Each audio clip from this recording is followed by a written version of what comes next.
Hello friends, welcome to my channel super cell. હું છું પ્રીતિ પટેલ ને કેરીઓની સિઝન આવી ગઈ છે અને આ સફેદો કેરી છે. મને થયું કે પાકી ગઈ છે, પણ મેં કાપી તો અંદરથી કાચી નીકળીને ખાટી હતી એટલે ભાવે નહીં. તો મને થયું કે ચાલો હવે કપાઈ ગઈ છે તો આનું સરસ આપણે ખાટમીઠું શાક બનાવી દઈએ. તો તમે જોઈ શકો છો કે મેં કેરીને આ રીતે કટ કરી લીધી છે.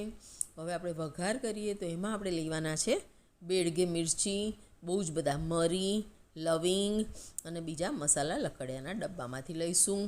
તો આવો એક કઢાઈ મૂકી દઈએ અને કઢાઈમાં આપણે થોડું તેલ એડ કરીશું. તો ફ્રેન્ડ્સ, બસ વઘાર પૂરતું જ તેલ એડ કરવાનું છે. ટેસ્ટ તો બાકી કેરી અને ગોળથી જ આવી જાય છે. તો તેલ આપણું ગરમ થઈ ગયું છે. આપણે હવે એમાં બધા મસાલા ઉમેરીશું લકડિયાના ડબ્બામાંથી. તો જેમ કે રઈ, તો રઈને આપણે સરસ ફૂટવા દઈશું. અને હા ફ્રેન્ડ્સ, આમાં હિંગ તો થોડી આગળ પડતી એડ કરજો. આમે જીરું એડ કર્યું અને હવે આપણે એમાં હિંગ એડ કરીશું.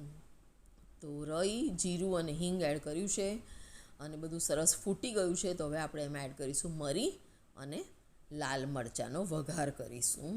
ફ્રેન્ડ્સ, તેજપત્તું હોય તો તમે આમાં થોડું એડ કરી શકો છો એકાદ, એનાથી પણ ફ્લેવરમાં થોડો ફરક પડતો હોય છે. તો મરચાં આપણા સરસ ફ્રાય થઈ ગયા છે, વઘાર બેસી ગયો છે. તો હવે આપણે કેરી નાખતા પહેલાં હળદર અને લાલ મરચું એડ કરીશું. તો લાલ મરચું આ મેં બેડગે લાલ મરચું છે, જે કલર આવે પણ તીખાટ ના હોય.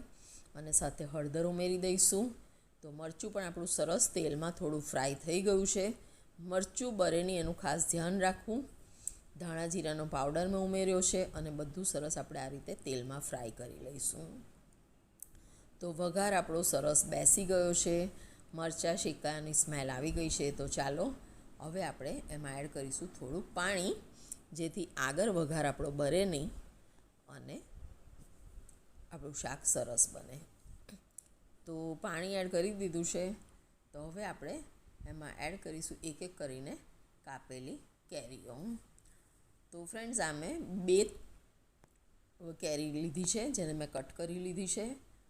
અને આ શાક તમે ફ્રીઝમાં સ્ટોર પણ કરી શકો છો. અઠવાડિયામાં 2 વાર ખાઈ શકો છો, એ રીતે બનાવી શકો છો. અને બહુ ખૂબ ટેસ્ટી લાગે છે. તમે એને પૂરી સાથે, ભાખરી સાથે, રોટલી સાથે, ભાત સાથે કે એમનેમ પણ ખાઈ શકો છો. બહુ જ ટેસ્ટી થાય છે. અમારા ઘરમાં તો બધાનું આ શાક બહુ જ ફેવરેટ છે. અને કેરી આવે ત્યારથી બધા કહે કે કેરીનું શાક બનાવો ને, કેરીનું શાક બનાવો ને. તો ગોટલો પણ આપણે અંદર એડ કરી દઈશું. વઘારેલો ગોટલો ચૂસવાની પણ બહુ જ મજા આવે છે. તો થોડું પાણી એડ કરીશું અને હવે આ શાકને આપણે ચડવા દઈશું. પણ એ પહેલાં સાથે આપણે ગોળ ઉમેરી દઈએ. તો ફ્રેન્ડ્સ, હા, ગોળ આમાં થોડુંક તમારે કેરીની ખટાશ પ્રમાણે નાખવો પડતો હોય છે. તો તમે જોયું કે મેં 4 ગોલા ગોળ એડ કર્યો છે. પછી ચાખીને આપણે જોઈશે તો વધારે એડ કરીશું. સ્વાદ પ્રમાણે મીઠું એડ કરી દઈએ અને બધું પાછું સરસ મિક્સ કરી લઈશું. તો ફ્રેન્ડ્સ, તમે કઈ રીતે શાક બનાવો છો તે કમેન્ટ બોક્સમાં લખજો. તમારી પણ રીત આ જ છે કે બીજું કશું પણ આમાં ઉમેરો છો? તો બસ ફ્રેન્ડ, હવે જાજુ હલાવવાની જરૂર નથી. ગોળને આપણે અંદર પાણીમાં ડૂબાડી દીધો એટલે પાણી ગરમ થશે એટલે ગોળ ઓગળવા માંડશે અને કેરી પણ આપણી સરસ ચડી જશે. તો બસ હવે આપણે એને ઢાંકી દઈશું અને કેરીને ચડવા દઈશું. તો ફ્રેન્ડ્સ, આ ગુજરાતી શાક છે. જો સાઉથ ઇન્ડિયન બનાવે તો એમાં પાછી રેસીપી જુદી હોય. એમાં ખટાશ વધારે હોય ને ગળ પણ ઓછું હોય. તો ફ્રેન્ડ્સ, લગભગ 10 મિનિટ થઈ ગઈ છે અને મેં ઢાંકણું ખોલ્યું ને જોયું, ગોળ બધો સરસ ઓગળી ગયો છે, પાણીનો કલર પણ બદલાઈ ગયો છે. હવે આપણે ચેક કરીએ કે કેરી ચડી છે કે નહીં. તો ફ્રેન્ડ્સ, કેરી ચડી ગઈ હોય તો પછી આપણે ગેસની ફ્લેમ બંધ કરી દેવાની અને થોડી થોડી કેરી ચીબી લેવાની, જેથી રસો આપણો જાડો થઈ જાય. નહીં તો તમે રોટલી ભાખરી સાથે ખાતા ખાતા પણ કેરીને ચીબીને ભાખરી સાથે લઈ શકો છો. તો બસ ફ્રેન્ડ્સ, એકદમ પરફેક્ટ શાક બન્યું છે અને કલર પણ સુપર્બ આવ્યો છે. તો તમને રેસીપી કેવી લાગી તે કમેન્ટ બોક્સમાં લખજો. હું અને મારું ફેમિલી ખાવા માટે બહુ એક્સાઇટેડ થઈ ગયા છે. એટલે હવે હું ગેસની ફ્લેમ બંધ કરીશ અને ગરમ ગરમ કેરીનું શાક સર્વ કરીશ.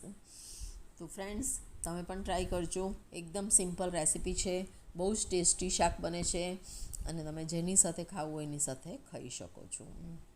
તો કીપ વોચિંગ સુપર શૈલ્યા ફોર દેશી recipes but very tasty. Thank you friends. તો ફ્રેન્ડ્સ, આ રેસીપી મને મારા મમ્મીએ શીખવાડી હતી અને મારા ઘરમાં અને મારા મમ્મીના ઘરમાં પણ બધાને આ શાક તો ખૂબ જ ભાવે છે. Thank you friends. Keep watching super શૈલ્યા.